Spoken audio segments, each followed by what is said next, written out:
दोस्तों नमस्कार, स्वागत है आप सभी का। एक बार फिर से चले जानते हैं मध्य प्रदेश की ताज़ा खबरों को। लेकिन उससे पहले अगर आपने अभी तक इस चैनल को सब्सक्राइब नहीं किया तो सब्सक्राइब कर लें, जिससे कि आपको मध्य प्रदेश की ताज़ा खबर रोजाना मिलती रहे। सबसे पहली खबर, सख्ती से बंद करवाया जाएगा रात 11 बजे बाजार। बता दें कि भोपाल जिले में सभी तरह के बाजार रात 11 बजे तक बंद करवाए जाना सुनिश्चित किया गया है। वहीं अवैध शराब की बिक्री पर पूरी तरह अंकुश लगाने की कार्रवाई किया जाएगा। अवैध कोलोनाइजर को चिन्हित करके सख्ती से कार्रवाई किया जाएगा और लोगों की सभी शिकायतों का त्वरित निराकरण किया जाएगा। एक और बड़ी खबर, कलिया सोत के 33 मीटर के दायरे में काबिज लोगों को हाईकोर्ट से मिली राहत। अभी नहीं टूटेंगे मकान। भोपाल और उसके आसपास बहने वाले की कलिया सोत नदी के 33 मीटर के दायरे में आने वाले रहवासियों के मकान तोड़ने के आदेश पर हाईकोर्ट ने रोक लगा दी है। हाईकोर्ट ने मामले पर सुनवाई करते हुए भोपाल नगर निगम को नोटिस जारी कर 4 सप्ताह में जवाब पेश करने के निर्देश दिए हैं। और बता दें कि कलिया सोत नदी के पास स्थित एक रेसिडेंशियल कॉम्प्लेक्स के रहवासियों ने याचिका दायर की थी। बड़ी खबर, राज्य में श्रद्धालुओं के बीच वितरित किए जाएंगे राम लिखे पत्र। मध्य प्रदेश में भेजे जाएंगे 4 करोड़ पत्रक। राम मंदिर के उद्घाटन को लेकर तैयारियां चल रही है। 22 जनवरी को रामलला की प्राण प्रतिष्ठा होने जा रही है। राम मंदिर के देश भर से कुछ न कुछ भेंट भेजकर देशवासी अपनी आस्था और सहयोग जता रहे। और बता दें कि सिमरिया धाम में श्री राम महोत्सव का आयोजन भी किया जाएगा। और राम मंदिर उद्घाटन से पूर्व मध्य प्रदेश से भगवान राम लिखे 4 करोड़ 31 लाख कागज भेजे जा रहे हैं। अगली खबर, दिग्विजय सिंह के भाई लक्ष्मण सिंह ने कहा कि नहीं ठुकराना चाहिए था कांग्रेस को राम मंदिर का न्योता। बता दें कि पूर्व विधायक लक्ष्मण सिंह का कहना है कि पूर्व प्रधानमंत्री राजीव गांधी ने ताला खुलवाया था। और पूर्व विधायक लक्ष्मण सिंह ने कहा कि जिन्होंने ये सब लड़ाई लड़ी है तो निर्णय भी वही लोग करेंगे ना। और निर्णय लिया है, लेकिन निमंत्रण को ठुकराने का क्या मतलब? हम क्या संदेश दे रहे हैं ये हमें पता होना चाहिए। अगली खबर, टीएमसी के बाद समाजवादी पार्टी का इंडिया गठबंधन को बड़ा झटका। समाजवादी पार्टी का कहना है कि सीटों के बंटवारे पर कांग्रेस ने अपना होमवर्क नहीं किया था और इसलिए मीटिंग कैंसिल कर दी गई है। समाजवादी पार्टी का कहना है कि यूपी के पार्टी नेतृत्व की तैयारी नहीं थी। कांग्रेस के मुताबिक मुकुल वासनिक गुजरात और अविनाश पांडे यूपी के प्रभारी महासचिव हैं और दोनों शाम 6 बजे तक कोऑर्डिनेशन कमेटी की बैठक में व्यस्त थे और दोनों ने मीटिंग करने से मना कर दिया। अगली खबर, लोकसभा चुनाव में कांग्रेस अच्छा प्रदर्शन करेगी। अशोकनगर पहुंचे जीतू पटवारी ने जताया भरोसा। मध्य प्रदेश कांग्रेस के अध्यक्ष जीतू पटवारी देर शाम अशोकनगर के कार्यकर्ता सम्मेलन में शामिल हुए और जहां पर अशोकनगर शहर के स्थानीय मैरिज गार्डन में कार्यक्रम का आयोजन किया गया। इस दौरान पीसीसी चीफ जीतू पटवारी ने कार्यकर्ताओं से मुलाकात की और उनकी समस्याएं जानी है। कुछ कार्यकर्ताओं ने पटवारी के आगे अपनी समस्याओं को लेकर नाराजगी जाहिर की और उसके बाद कांग्रेस नेता ने मीडिया से बात की और कहा कि जल्द ही समस्याओं को दूर करेंगे। बड़ी खबर, 10वीं 12वीं के नियमित विद्यार्थियों की प्रायोगिक परीक्षा 20 मार्च तक। लोकसभा चुनाव की वजह से 10वीं 12वीं कक्षा की परीक्षा अगले कुछ सप्ताह में शुरू होने जा रही है, मगर अब माध्यमिक शिक्षा मंडल ने प्रायोगिक परीक्षा को लेकर रूपरेखा बनाई है, जिसमें नियमित स्वाध्यायी विद्यार्थी के लिए अलग अलग शेड्यूल रखा गया है। और नियमित छात्र छात्राओं की मुख्य परीक्षा संपन्न होने के बाद स्कूलों में प्रायोगिक परीक्षाएं होगी, जबकि स्वाध्यायी विद्यार्थी की मुख्य और प्रायोगिक परीक्षा साथ साथ संपन्न करवाना है। अगली खबर, मध्य प्रदेश कांग्रेस के प्रदेश अध्यक्ष जीतू पटवारी ने कहा कि अगर बीजेपी अपने वादे से मुकरी तो मैं बनूंगा लाडली बहनों का भाई। मध्य प्रदेश कांग्रेस के प्रदेश अध्यक्ष जीतू पटवारी गुना दौरे पर आए थे और इस दौरान शिवराज सिंह चौहान को लेकर टिप्पणी की।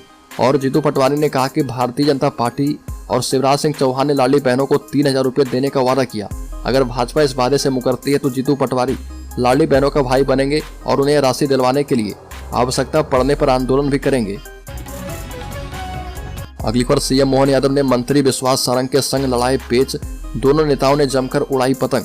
मध्य प्रदेश के मुख्यमंत्री डॉक्टर मोहन यादव भोपाल में कुशाभाऊ ठाकरे सभागार में राष्ट्रीय युवा दिवस पर आयोजित युवा उत्सव कार्यक्रम में शामिल हुए।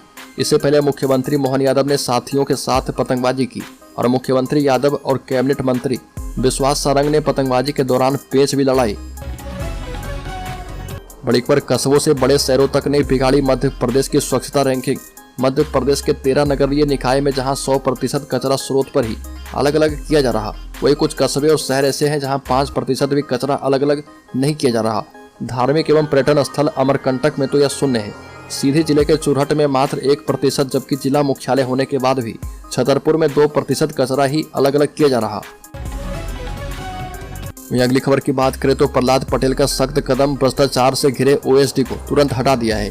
मध्य प्रदेश सरकार में पंचायत, ग्रामीण विकास और श्रम मंत्री प्रहलाद पटेल के ओएसडी की नियुक्ति का मामला तूल पकड़ता जा रहा और खुद इस मामले में सोशल मीडिया पर पोस्ट लिखी है और पहले जिस ओएसडी की नियुक्ति की गई थी उस पर भ्रष्टाचार के आरोप के बाद उन्हें हटाकर अब अस्थायी तौर पर नए ओएसडी की नियुक्ति की गई है। एक और बड़ी खबर, पत्नी के द्वारा लगातार फिजिकल संबंध से मना करना एक तरह की मानसिक क्रूरता। हाईकोर्ट ने दिया बड़ा आदेश। हाईकोर्ट के प्रशासनिक न्यायाधीश सील नागू और जस्टिस विनय सराफ की डबल बेंच ने अपनी महत्वपूर्ण टिप्पणी में कहा कि विवाह के बाद यदि पति के साथ लगातार अंतरंग होने से पत्नी मना करे तो यह रवैया मानसिक क्रूरता, मेंटल क्रूरलिटी के परिधि में रखे जाने योग्य है और इस तरह के मामले में पति को तलाक मिल सकता है। बड़ी खबर, मध्य प्रदेश में भाजपा ने 4 जिलों में अध्यक्ष की नियुक्ति कर दी है। भारतीय जनता पार्टी की प्रदेश इकाई ने प्रदेश के 3 नए जिले मऊगंज, पांढुर्ना, मैहर के साथ बड़वानी में नए जिलाध्यक्ष की नियुक्ति की है और मऊगंज में राजेंद्र मिश्रा, पांढुर्ना में वैशाली महाले, मैहर में कमलेश सुहाने और बड़वानी में कमल नयन इंगले को जिलाध्यक्ष बनाया गया है। और अब जिलाध्यक्ष अपनी टीम बनाएंगे और भाजपा संगठन का मानना है कि इससे पार्टी को लोकसभा चुनाव में भी लाभ मिलेगा। एक और बड़ी खबर, 22 जनवरी को राम भक्ति में डूबेगा मध्य प्रदेश, मंदिरों में होगा प्राण प्रतिष्ठा का सीधा प्रसारण, घोषित की जा सकती है सरकारी छुट्टी। छत्तीसगढ़ और उत्तर प्रदेश जैसे राज्य 22 जनवरी के दिन सरकारी छुट्टी घोषित कर चुके हैं। जल्द ही मध्य प्रदेश में छुट्टी घोषित की जा सकती है और 22 जनवरी का दिन इतिहास में स्वर्णिम अक्षरों में दर्ज होने वाला है क्योंकि इस दिन भक्तों के रामलला अपने मंदिर में विराजित होंगे। इस स्वर्णिम क्षण को देखने के लिए हर भारतीय उत्सुक है और इस दिन मध्य प्रदेश भी पूरी तरह से भगवान राम की भक्ति में डूबा हुआ नजर आने वाला है। प्रदेश के सभी मंदिरों में रामधुन बजाई जाएगी और भजन कीर्तन करते हुए रामलला की प्राण प्रतिष्ठा का उत्सव मनाया जाएगा। अगली खबर, शिवराज सिंह के बेटे कार्तिकेय ने कहा कि जनता से किए गए वादों के लिए अगर सरकार से भी लड़ना पड़े तो लड़ जाऊंगा। मध्य प्रदेश में विकसित भारत संकल्प यात्रा अपने अपने अलग पड़ाव पर पहुंच रही है और इस दौरान मध्य प्रदेश के पूर्व मुख्यमंत्री शिवराज सिंह चौहान के बेटे कार्तिकेय चौहान का बड़ा बयान सामने आया और उन्होंने कहा कि जनता से किए हुए वादे को निभाने के लिए अपनी सरकार से भी लड़ना पड़ा तो इसके लिए तैयार हूँ। एक और बड़ी खबर, राजगढ़ में गोलीबारी, खेत में गाय घुसी तो 2 पक्षों के बीच फायरिंग, एक की हुई मौत। राजगढ़ में गाय के खेत में घुसने की बात पर विवाद गोलीकांड में बदल गया और फायरिंग में युवक की मौत हो गई। 2 लोग घायल हो गए हैं। पुलिस ने सभी आरोपियों को गिरफ्तार कर लिया है और मामला सुठालिया थाना क्षेत्र के पाड़ली ठाकुर गांव का है। सुठालिया पुलिस ने बताया कि पाड़ली ठाकुर गांव के भंबर सिंह राजपूत और जगदीश राजपूत के बीच खेत में गाय घुसने को लेकर विवाद शुरू हो गया था और विवाद इतना बढ़ गया कि देखते ही देखते गोली चलने लगी। अगली बड़ी खबर, महंगी होगी बिजली, मध्य प्रदेश में बढ़ने वाले हैं इलेक्ट्रिसिटी के दाम, जल्द हो सकता है बदलाव। मध्य प्रदेश में सोलर बिजली पर एक्स्ट्रा चार्ज लगाने की तैयारी है और Madhya Pradesh power management company के द्वारा सोलर प्लांट में नए शुल्क निर्धारण करने के लिए पावर मैनेजमेंट कंपनी के प्रस्ताव पर आपत्तिकर्ता एडवोकेट राजेंद्र अग्रवाल ने कहा कि सोलर प्लांट से पैदा होने वाली बिजली पर विभिन्न शुल्क लगाए जा रहे हैं और राजेंद्र अग्रवाल ने कहा कि इससे प्रति यूनिट सोलर ऊर्जा 8 रुपये हो जाएगी, जबकि वितरण कंपनी का मौजूदा टैरिफ प्रति यूनिट 6 रुपये है। अगली खबर, मध्य प्रदेश के राजस्व मंत्री करण सिंह वर्मा ने अधिकारी कर्मचारी को चेताते हुए कहा कि पैसा खाने पर सस्पेंड कर देंगे और अच्छा काम करोगे तो सम्मान किया जाएगा। मंत्री के बयान का वीडियो सोशल मीडिया पर जमकर वायरल हो रहा। मध्य प्रदेश के राजस्व मंत्री करण सिंह वर्मा सीहोर जिले के इछावर सीट से बीजेपी विधायक हैं और अपने विधानसभा क्षेत्र के खैरी गाँव में मंत्री वर्मा ने विकसित भारत संकल्प यात्रा में भाग लिया। इस दौरान राजस्व मंत्री करण सिंह वर्मा ने अपने भाषण के दौरान अधिकारी कर्मचारी को चेताते हुए कहा कि पैसा खाने की मैंने सुन ली तो सीधे सस्पेंड करेंगे। अगली खबर, नेता प्रतिपक्ष उमेश सिंघार ने किया लाडली बहना योजना को लेकर बड़ा दावा, कहा कि लोकसभा इलेक्शन होते ही बंद हो जाएगी योजना। मध्य प्रदेश में हाल ही में 10 जनवरी को सीएम मोहन यादव ने 1 करोड़ 29 लाख लाडली बहना के खाते में करीब 1576 करोड़ रुपए जमा करवाए हैं और मुरैना में कांग्रेस के प्रदेश अध्यक्ष जीतू पटवारी और नेता प्रतिपक्ष उमेश सिंघार ने इस पर बोला और जीतू पटवारी ने कहा कि बीजेपी के घोषणा पत्र का पूरी तरह से पालन करेंगे और इसके लिए भले ही उन्हें सड़क पर उतरना पड़े। इस दौरान नेता प्रतिपक्ष उमंग सिंघार ने कहा कि बीजेपी सरकार ने जो वादे किए थे वह उनसे पीछे हट रही है और उमंग सिंघार ने कहा कि हाल ही में लाडली बहना योजना में 2 लाख लाडली बहना की छंटनी की गई है, जो कि आने वाले समय में और भी ज्यादा हो जाएगा। ये भी कहा कि लोकसभा चुनाव होते ही योजना बंद की जा सकती है। बड़ी खबर, मध्य प्रदेश के सरकारी कर्मचारी के लिए राहत भरी खबर, सरकार बढ़ाएगी 8% तक डीए। मध्य प्रदेश के मुख्यमंत्री मोहन यादव की सरकार कर्मचारी की नाराजगी दूर करते हुए लोकसभा चुनाव से पहले कर्मचारियों को बड़ी राहत देने जा रही है और प्रदेश सरकार कर्मचारी को 7 से 8% तक डीए बढ़ाने की तैयारी कर रही है।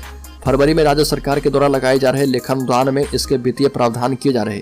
इस तरह राज्य सरकार कर्मचारी की लंबे समय से जारी मांग को पूरा करने जा रही है और प्रदेश सरकार द्वारा लाया जा रहा लेखा अनुदान करीब 1,30,000 करोड़ रुपए का होगा और इसमें खर्च के अनुमान के आधार पर 4 महीने के लिए विभागवार राशि का आवंटन किया जाएगा। अगली खबर, मध्य प्रदेश में फिर से भर्ती घोटाला। अब जल निगम की नियुक्ति पर उठाए जा रहे सवाल। आवेदक ने पत्र लिखकर खोली है पोल।